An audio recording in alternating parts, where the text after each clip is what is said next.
A gente entende o problema da partícula livre como sendo o problema de uma partícula que está sujeita à ação de uma resultante nula, ou à ação de força alguma. Isso aí é a caracterização clássica do problema da partícula livre. Para que a gente transforme essa na caracterização quântica, eu relembro que na mecânica quântica a gente não lida com as forças, a gente lida com as energias potenciais associadas às forças clássicas. Então eu vou caracterizar o problema da partícula livre como sendo aquele de uma partícula que está sujeita à ação de uma energia potencial que é constante. Lembra, a energia potencial constante significa que a sua derivada espacial é nula, e a derivada espacial é a força a menos de um sinal. O modelo da partícula livre é, em uma dimensão, u de x igual a uma constante, e essa constante, como é arbitrária, né, o valor da energia potencial não tem significado físico, então eu escolho o valor zero.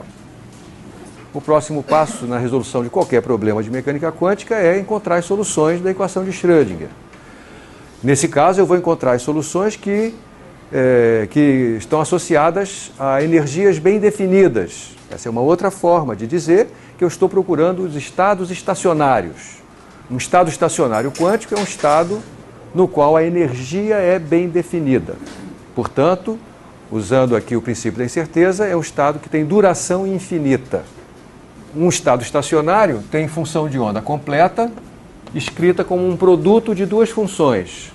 Uma função apenas da coordenada espacial, multiplicado por uma função apenas da coordenada temporal, E menos I ômega t, onde ômega, esse parâmetro de frequência angular, está associado à energia pela relação de de Broglie. Isso fica, então, explícito que eu estou tratando de uma função de onda que está associada a um estado de energia bem definida. É essa energia que aqui está.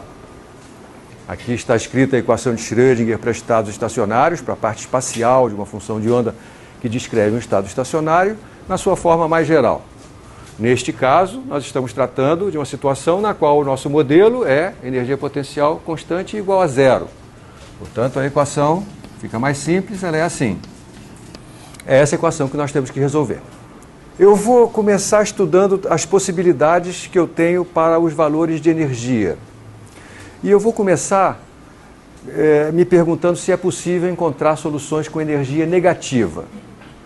A gente já sabe, pela experiência que tivemos com o problema do poço infinito, que não é muito provável que a gente encontre soluções possíveis, soluções fisicamente aceitáveis com energia negativa nesse caso.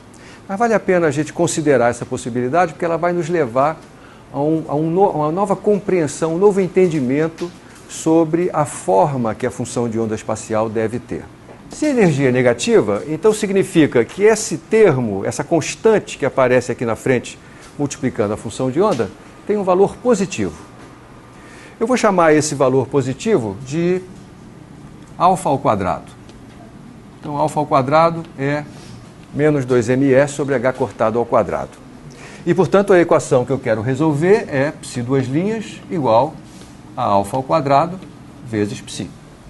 E aqui eu estou escrevendo de forma sintética, omitindo a variável independente. Esta equação aqui tem duas soluções linearmente independentes. E elevado a alfa x e E elevado a menos alfa x. Claro que quando eu derivo qualquer uma dessas duas funções, derivar uma vez significa baixar alfa ou menos alfa, derivar uma segunda vez significa baixar outro alfa ou outro menos alfa, e o produto dessas coisas dá alfa ao quadrado. Portanto, as duas são soluções dessa equação. São duas soluções linearmente independentes.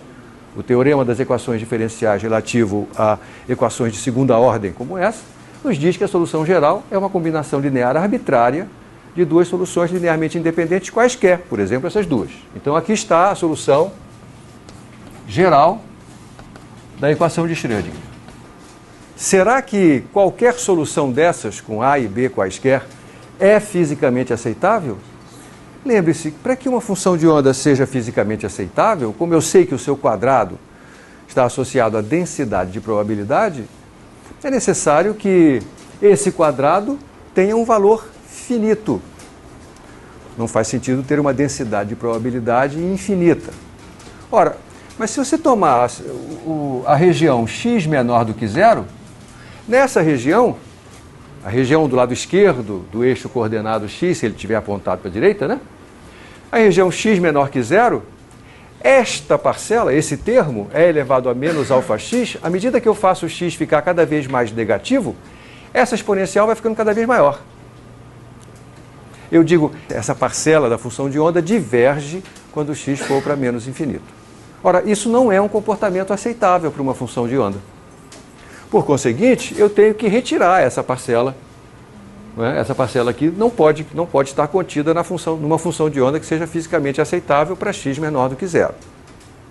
Então resta só a primeira parcela. Agora vamos imaginar o que acontece quando x for positivo e eu outra vez fizer x ir para mais infinito agora. Ora, nesse limite, essa parcela aqui diverge. Que agora a exponencial de alfa x é que vai para infinito. Como esse limite diverge, então essa parcela aqui não pode estar contida numa função de onda fisicamente aceitável se ela tem que valer para todo x maior do que zero. O resultado dessa análise é duplo. Primeiro, nós não podemos ter nenhuma das duas parcelas. Então só sobra uma opção, que é a função de onda identicamente nula. Mas a função de onda identicamente nula significa que não há partícula. Portanto, não há solução fisicamente aceitável quando f for menor do que zero.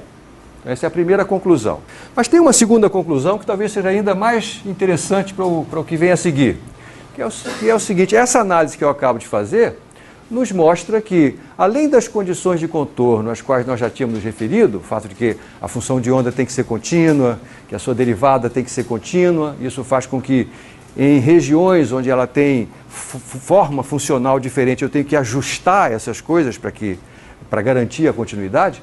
Além dessas, eu tenho uma nova condição de contorno, que eu estou explicitando agora, que é o seguinte: o limite, quando x vai a mais ou menos infinito da função de onda, tem que ser um valor finito.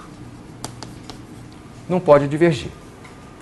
E foi por causa disso que a gente foi obrigado a descartar o termo em e elevado a menos alfa x quando x for menor do que zero, e fomos obrigados a descartar o termo e elevado a alfa x quando x for maior do que zero. Então aparece aqui então uma nova condição de contorno que a gente deve satisfazer para que a função de onda possa ter um significado físico aceitável.